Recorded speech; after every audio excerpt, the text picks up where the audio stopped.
एक महत्त्वाची बातमी, सुनेत्रा पवारांच्या रिक्त जागेसाठी राज्यसभा पोटनिवडणुकीची घोषणा करण्यात आली आहे। केंद्रीय निवडणूक आयोगाकडून निवडणुकीची घोषणा करण्यात आली आहे। तर 18 जून रोजी आता यासाठी मतदान आणि मतमोजणी होणार आहे।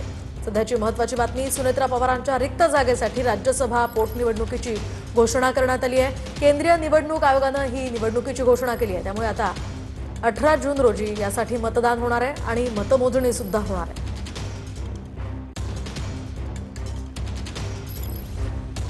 सध्याची महत्त्वाची बातमी आपण पाहतोय। अधिकची माहिती जाणून घेऊयात आमचे प्रतिनिधी प्रमोद जगताप यांच्याकडून। प्रमोद, काय सांगाल? सुनेत्रा पवारांच्या रिक्त राज्यसभा पोटनिवडणुकीसाठी आता मतदान 18 रोजी होणार असल्याची माहिती आहे। काय अधिकचे अपडेट्स आहेत या संदर्भात?